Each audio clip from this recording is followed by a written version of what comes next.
Hi friends, இந்த வீடியோவில் உங்கள் எல்லோருக்கும் யூஸ்ஃபுல்லாக இருக்க மாதிரி ஒரு 5 சமையல் டிப்ஸ் தான் தரப்போகிறேன்.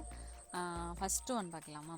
ஃபஸ்ட் ஒன் என்னென்னா, கோதுமை மாவில் வண்டு பிடிக்காமல் இருக்கிறதுக்கு நம்ம வந்து கொஞ்சமாக உப்பை கலந்து வச்சோம் அப்படின்னா வந்து வண்டு பிடிக்காமல் இருக்கும்.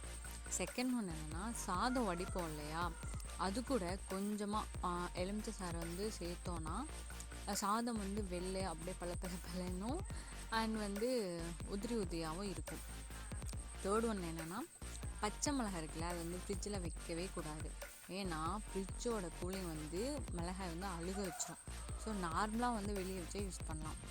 ஃபோர்த் ஒன் என்னென்னு கேட்டிங்கன்னா, சர்க்கரை பொங்கல் எல்லாம் வெண்பொங்கல் இருக்குல்ல, அது செஞ்சு இறக்குனதுக்கு அப்புறமா அரை டம்ளர் தேங்காய் பால் வந்து ஊற்றி கலந்து வச்சோன்னு வச்சுக்கோங்களேன், அதோட டேஸ்ட்டே வேறு லெவலில் இருக்கும். அதே மாதிரி ஆறி போனாலும் வந்து கெட்டியாகாமல் இருக்கும். ஃபிஃப்த்து ஒன், சமையல் பண்ணுறப்போ வந்து பாத்திரத்தில் அடி பிடிச்சின்னு வச்சுக்கோங்களேன், அது என்ன பண்ணுறீங்கன்னா, அதே பாத்திரத்தில் வந்து கொஞ்சமாக தண்ணி ஊற்றி கொஞ்சம் போல் வெங்காயத்தை வந்து கட் பண்ணி உள்ளே போட்டு அந்த தண்ணியை கொதிக்க வச்சிங்க அப்படின்னா வந்துங்க அது வந்து அந்த கரைலாம் வந்து எடுத்துகிட்டு வந்துடும், சுத்தமாக போயிடும். என்ன ஃப்ரெண்ட்ஸ், இந்த வீடியோ உங்களுக்கு யூஸ்ஃபுல்லாக இருந்திருக்கும்னு நினைக்கிறேன். கண்டிப்பாக நீங்கள் மறக்காமல் லைக் பண்ணுங்கள், ஷேர் பண்ணுங்கள் அண்ட் நம்ம சேனலை சப்ஸ்கிரைப் பண்ணிக்கோங்க. தேங்க்யூ.